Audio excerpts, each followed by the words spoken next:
Good morning, and thank you all for attending today's forum. I'm Jody Allen, Behavioral Health Specialist with the Department for Medicaid Services and the lead for the SMI 1115 waiver application. During today's forum, the Department for Medicaid Services will be providing an update on Kentucky's Section 1115 demonstration and the department's intent to request from the Center for Medicare and Medicaid Services an amendment to the current 1115 demonstration. Kentucky intends to submit an amendment request to expand services for individuals with serious mental illness and health-related social needs to CMS by May 31st, 2023.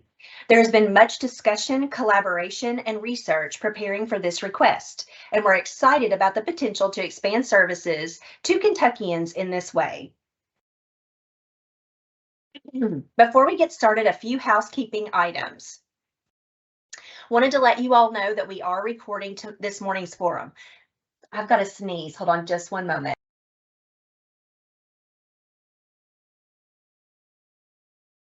Those dogwood trees are getting me this morning. Excuse me, you all. Sorry about that.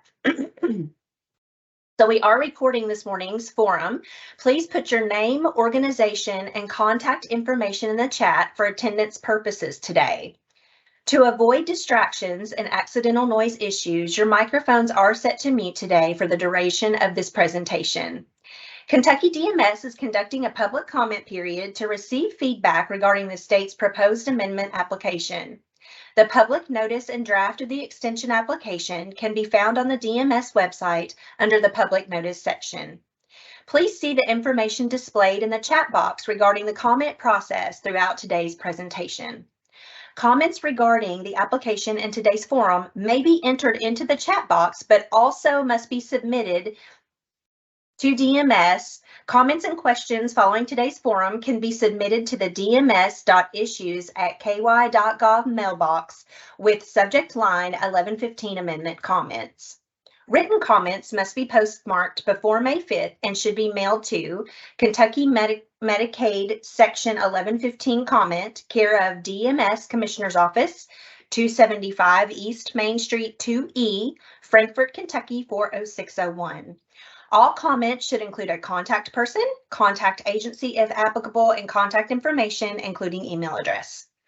All comments shall be submitted no later than May 5th, 2023.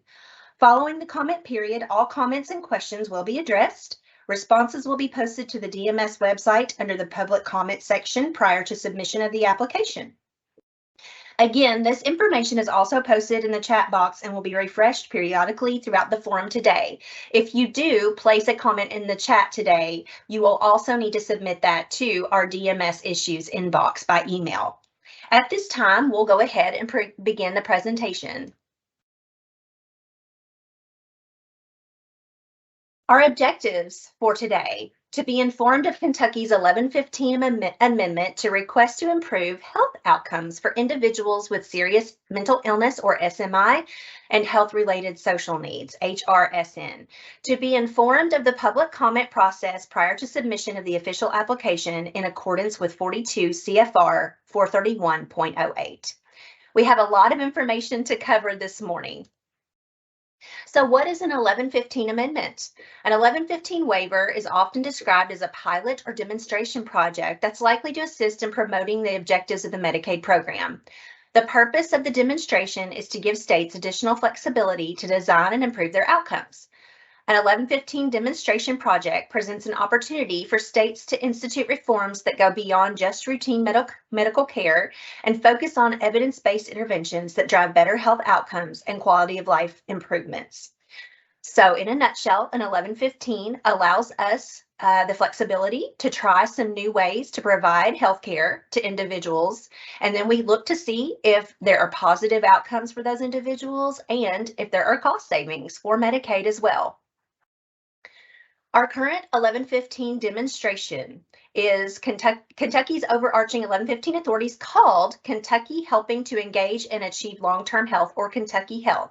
And it's the authority for the delivery of the following components: substance use disorder 1115, waive of non-emergency medical transportation for methadone treatment, eligibility for out-of-state former foster care youth, and alignment of employee-sponsored insurance open enrollment dates. So here is a glance at our new proposed 1115 components. So these are the components that we're looking at and that we're proposing for our amendment.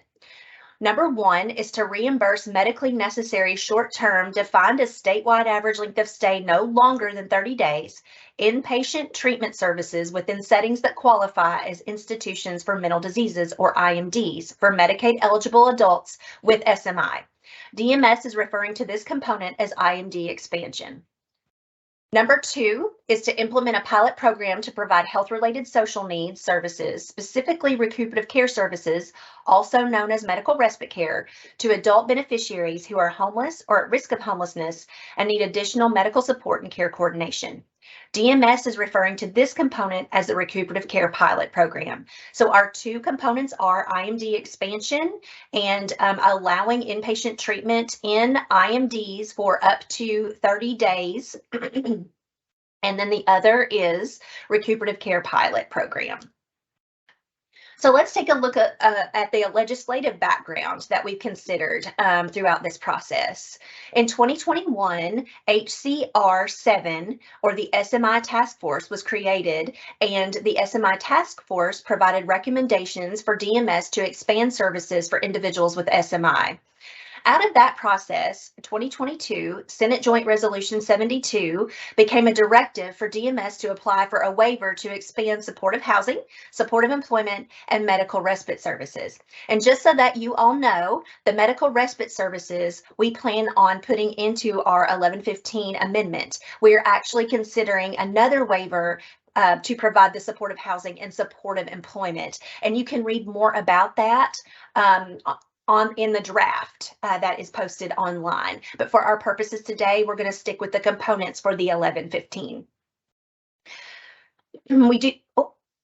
We do have a comprehensive plan, though, to address all three of those services.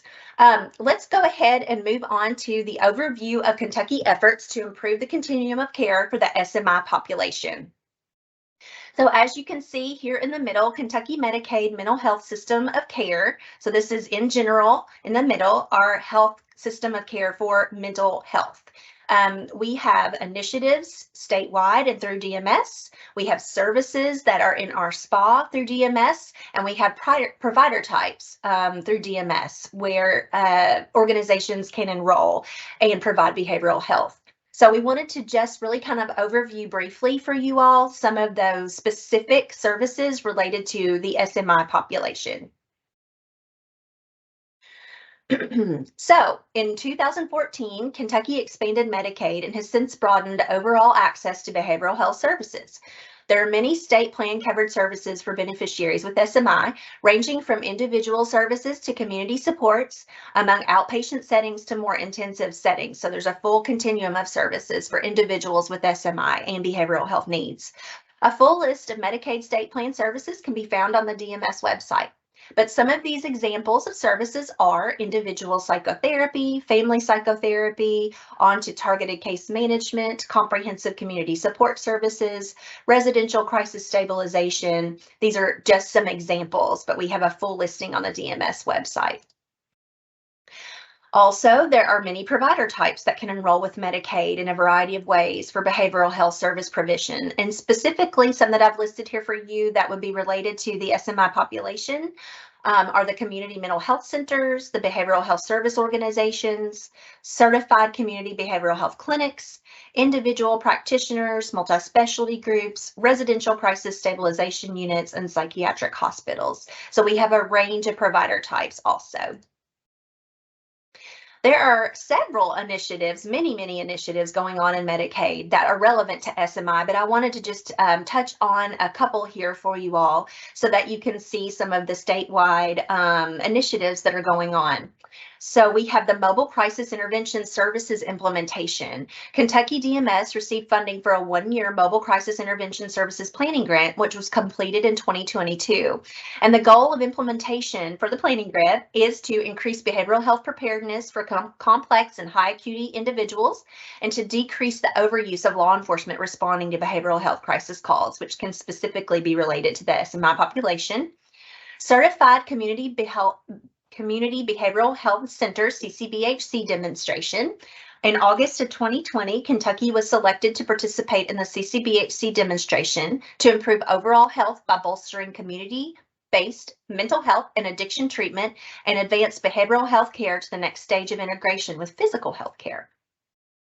Kentucky is open for regional CCBHCs, and that process of monitoring and demonstration is ongoing. And again, this just increases access for individuals that have more complex needs, like individuals with severe mental illness. Also, and another initiative that's relevant is the Racial Equity Action Plan. In 2021, a charter was established within the Cabinet for Health and Family Services to enhance racial equity, and the Cabinet established a Racial Equity Community of Practice Work Group. DMS identified champions to serve on the work group and racial equity core team across all divisions of DMS to create a collective racial equity action plan to enhance racial and health equity and to decrease racial and health disparities across Medicaid. And this work specifically targets individuals with SMI who have an increase in health-related social needs and limitations in access to services due to impairment in daily functioning. There are many, many, many other state initiatives, and I just want to pause here and just say that I'm so proud of Kentucky and doing the research for this application and just really gathering just statewide how much work is being done for individuals with behavioral health needs and severe mental illness, serious mental illness, and emotional disturbance. It's just really amazing, all the work that's being done. And so Kentucky is really working so hard to address these needs, but we still have remaining gaps. And we'll talk about that a little bit more later, but just really proud of Kentucky for how hard we're working in this area. But some other state initiatives, the Department for Behavioral Health and Developmental Intellectual Disabilities initiatives, so DBID initiatives specific to SMI. There are many, many, but a couple examples of here are the IHOPE program, which is an early intervention program for individuals with first episode psychosis. The DIVERTS program. They are services that are developed and made available to assist people with SMI in transitioning to living in integrated settings in the community while receiving appropriate evidence-based treatment and support services. And then the PATH program, which supports the delivery of services and resources to individuals who have SMI. It may include a co-occurring substance use disorder and possibly that the individuals are homeless or at imminent risk of homelessness. So again, just wanted to highlight some of those programs that are not only relevant to SMI, but also to homelessness in Kentucky. Also, we have an in-state housing collaboration known as the Health and Housing Work Group that's ongoing. This group consists of individuals from DBID, DMS, KHC, the Center for Supportive Housing, Department of Aging and Independent Living. The focus of this group has been enhancing the support services and processes that are available to homeless Kentuckians. Also, a focus has been to identify a matched population within Kentucky of individuals who are homeless and who are Medicaid beneficiaries to analyze prevalence and outcomes for this population in Kentucky. And some of that data is also highlighted in our draft that's posted online if you wanted to read more about that. It's the first time that that DMS and the homeless network have been able to compare data. And so we really have some interesting findings there and are still working through some of those. So also, we have recuperative care services in Kentucky. So again, recuperative care is also known as medical respite. Kentucky has several recuperative care providers across the state that address the needs of homeless individuals requiring acute care for recovery. As part of the waiver application process, DMS collaborated with current operating medical respite programs across the state to help inform the service provision model for DMS. So we have been in collaboration with some of those medical respite providers across the state to help inform us as we go along. So let's talk about, we've talked about some of the legislation, we've talked about some of the research that's been done, some of the services that are already provided. So let's talk about these new proposed 1115 amendment programs, a little bit more of what DMS is proposing in our application. Again, all of this can be found in our draft if you want to read more, get more information, specific information. I also want to stop and pause here and just mention that the IMD expansion component is specifically relevant to SMI individuals. The medical respite pilot program can include individuals with SMI, but the primary criteria is going to be a medical diagnosis and medical necessity. So the individual does not necessarily have to be or have an SMI diagnosis in order to receive that recuperative care or medical respite service. I just wanted to pause there and kind of clarify that. And take a quick sip.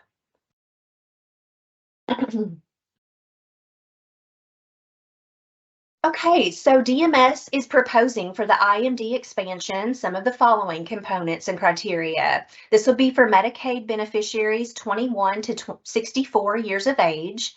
The beneficiary must meet criteria for a serious mental illness in Kentucky. Inpatient treatment, it would include inpatient treatment for mental health within a facility that qualifies as an institute for mental disease, which would be a facility with greater than 16 beds. It would include up to 30-day statewide average stay per beneficiary. So some individuals may stay less than 30 days, up to 30 days, and may stay a few more days, as long as it is a statewide average stay of up to 30 days per beneficiary. The IMD expansion will begin immediately. We propose that it will begin immediately after CMS approval of the amendment application. So what is some of the rationale for our IMD expansion that we have proposed? Kentucky does not currently reimburse more than 15 days in a calendar month for inpatient treatment of mental health in IMDs. So this would expand the number of days. Additional days will provide more time for beneficiaries with SMI to receive treatment aimed at stability of symptoms prior to discharge. We propose that additional days treatment would also provide more time for beneficiaries with SMI to receive more comprehensive care coordination and to address health-related social needs prior to discharge. DMS proposes that the longer length of stay for acute inpatient treatment will decrease unnecessary emergency department visits and hospital readmissions as well. So what are some of our goals that we're going to be taking a look at to make sure that our IMD expansion component and the services are doing what we want them to do, which is to improve health outcomes, but also to decrease some unnecessary services and to be fiscally responsible. So here's a couple of our goals. These goals are in accordance with the CMS State Medicaid Medical Director Letter 18011, which was entitled Opportunity to design innovative service delivery system for adults with serious mental illness or children with serious emotional disturbance. So this was the state medical director letter. These goals come directly from there. An independent evaluator will be monitoring goals and objectives for this entire demonstration. More specific information about our goals and hypotheses can be found in the application draft that's posted online. As far as the IMD expansion, here are some of the goals that we're looking at. Again, there are hypotheses that go along with these, and they are in our draft. But goal number 1 is to reduce utilization and length of stays in emergency departments among Medicaid beneficiaries. Goal number 2 is to reduce preventable readmissions to acute care hospitals and residential settings. Goal number 3 is to improve availability of crisis stabilization services, including services made available through call centers and mobile crisis teams, intensive outpatient services, as well as services provided during acute short-term stays in residential crisis stabilization programs, psychiatric hospitals, and residential treatment settings. Goal number 4 is to improve access to community-based services to address the chronic mental health care needs of beneficiaries with SMI, including through increased integration of primary and behavioral health care. And goal number 5 is to improve care coordination, especially continuity of care in the community following episodes of acute care in hospitals and residential treatment facilities. So just so that everybody does know what medical respite or recuperative care is, this definition comes from the National Institute for Medical Respite Care. And I've got the website here at the bottom. Basically, medical respite care or recuperative care is acute and post-acute care for people experiencing homelessness who are too ill or frail to recover from an illness or injury on the streets or in a shelter, but who do not require hospital-level care. Unlike respite for caregivers, which is a term that we use a lot in Kentucky, medical respite is short-term residential care that allows individuals experiencing homelessness the opportunity to rest, recover, and heal in a safe environment environment while accessing medical care and other supported services that they need. Medical respite care is offered in a variety of settings, including freestanding facilities, homeless shelters, motels, and transitional housing. So an example for us to consider, and this is just one example, would be a homeless individual who needs an emergency appendectomy. They have their appendectomy, possibly with some complications. They're in the hospital. They are now ready to be discharged because they are stable enough to be discharged, but they still need some post hospital care, and they do not have a place to live. They do not have access to clean water. They do not have access to food, all of the things that humans need to recover. So this is an opportunity for those individuals to get the care that they need to fully recover prior to either returning to a shelter, or we would like to also see these individuals receive some supportive services to help them get connected and linked to community supports that they need in order to secure housing, to secure food, and to secure that continued medical and behavioral health care for the needs that they have.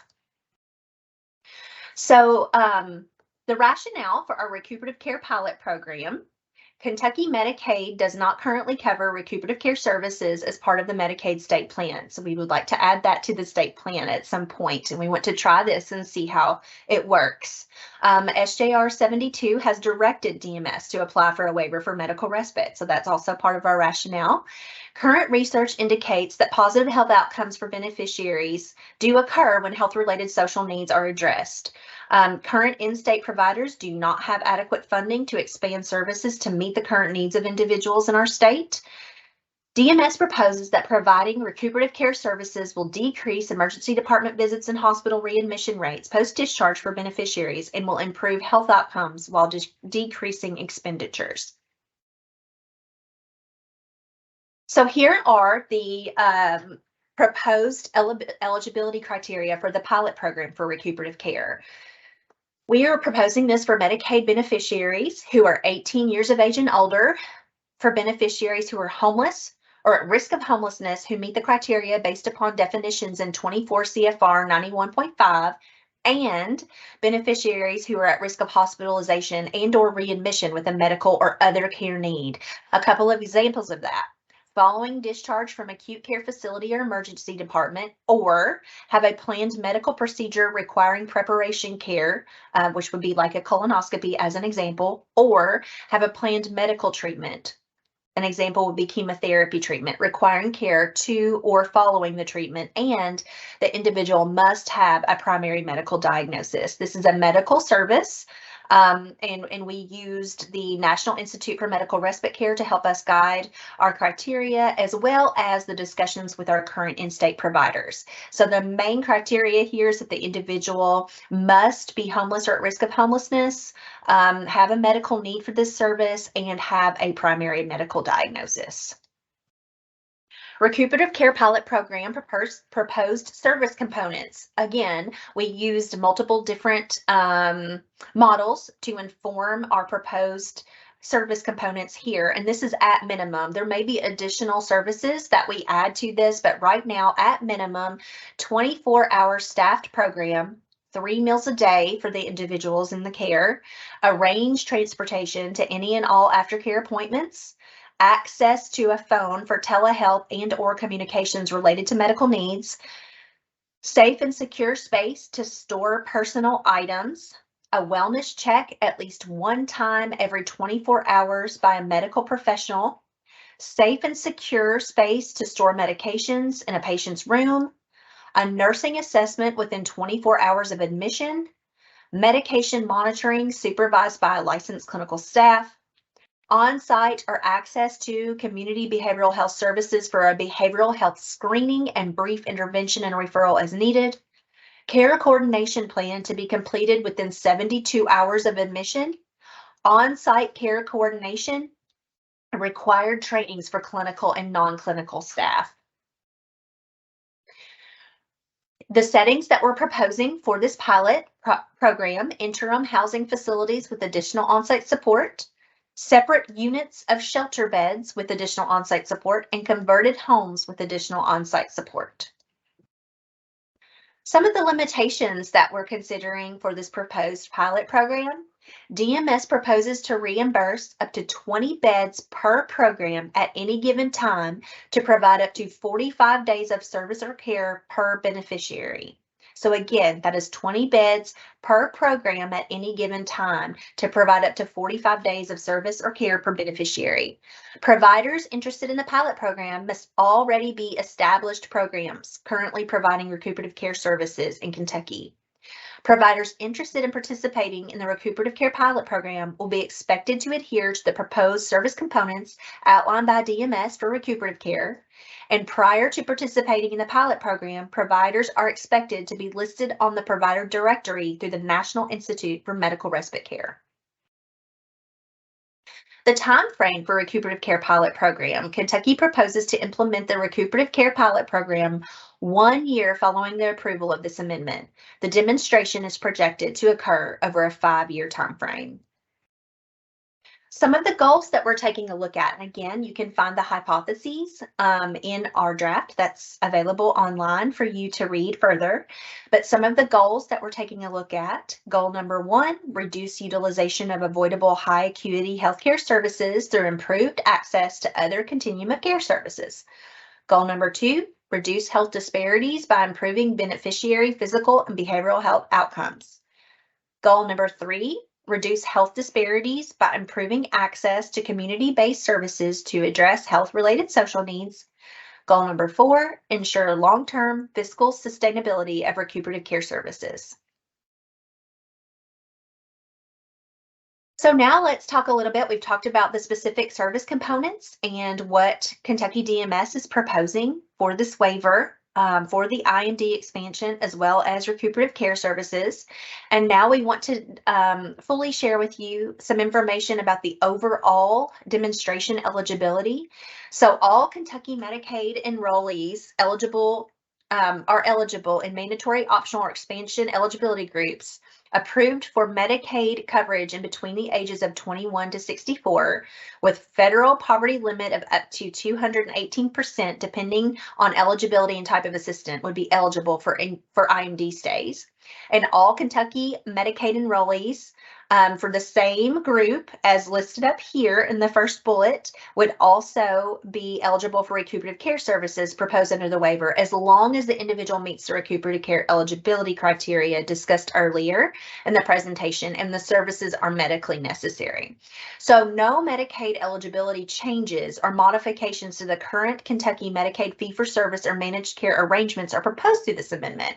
All enrollees will continue to receive services through their current delivery system. Additionally, payment methodologies will remain consistent with those currently approved in the Kentucky Medicaid state plan. We wanted to list out for you that only the eligibility groups outlined in the table below will not be eligible under the proposed waiver, as they receive limited Medicaid benefits. They are in receipt of long-term care support services, or they do not meet the age criteria. So these groups listed here would not be eligible under the proposed waiver. And again, you can read more about that in the draft. Projected enrollment. The waiver amendment is not anticipated to impact Kentucky Medicaid enrollment over the course of the 5-year demonstration, as there are no waiver-specific eligibility criteria included. Benefits provided under the demonstration do not differ from those provided under the Medicaid state plan. Kentucky Medicaid does not currently have cost sharing for beneficiaries. No modifications are proposed through this waiver application for cost sharing. Implementation plan. The state is aware of CMS implementation plan requirements and is already planning activities that will support successful waiver implementation. Once the key elements of the waiver are agreed upon with CMS, the state will provide a full implementation plan according to CMS requirements within 90 days of approval of the application. Demonstration financing and budget neutrality. According to CFR 431.412, 1115 demonstrations must also be budget neutral to the federal government, which means that during the course of the project, federal Medicaid expenditures will not be more than federal spending without the demonstration. The cost of services have to be less than or equal to the cost of services provided today. So in providing these demonstration components, we will not be adding money to our budget. We will not be requiring additional cost. So it must be either equal to or less than. So demonstration financing and budget neutrality, a couple more points here. We do have an Appendix A that's posted in the 1115 amendment draft. That's a detailed analysis of the budget neutrality impact. So you can take a look at that in the draft. As far as CHIP allotment, this requirement is not applicable to this amendment request, as the amendment does not make any changes to the CHIP program. Maintenance of effort, in accordance with the November 13th, 2018 CMS letter that we mentioned early in the presentation, the state understands this waiver request is subject to a maintenance of effort or MOE requirement to ensure the authority for more flexible inpatient treatment does not reduce the availability of outpatient treatment for these conditions.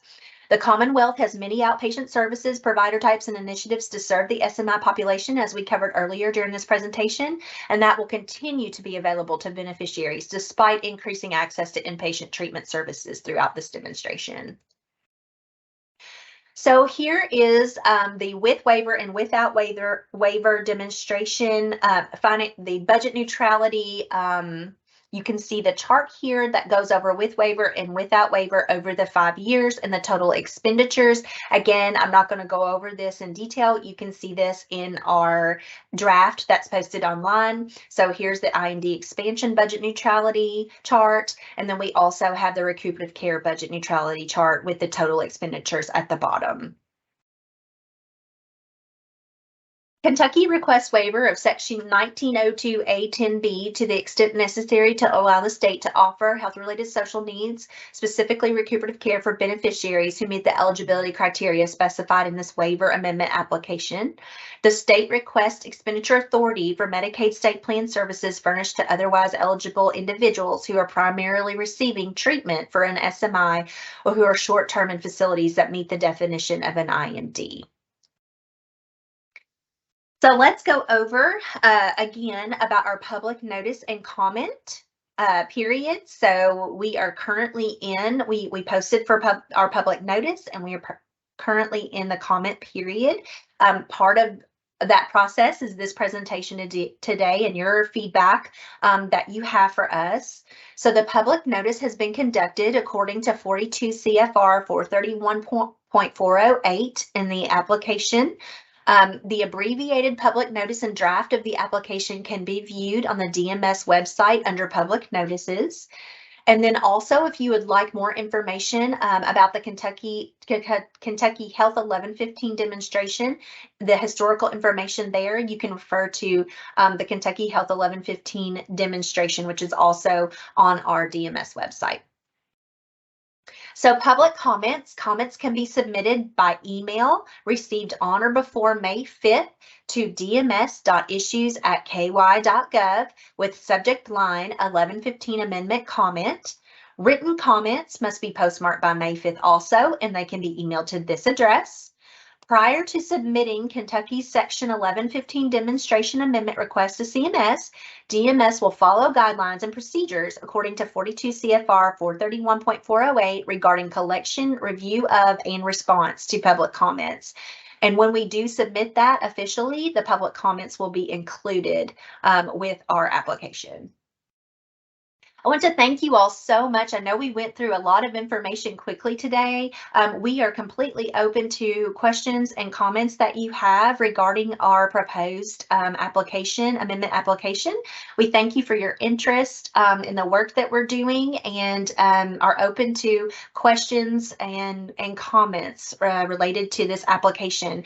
At this point, I will open up to any of my team. Do any of my team have any additional comments that you would like to share, or any additional thoughts or anything possibly that I missed throughout this presentation?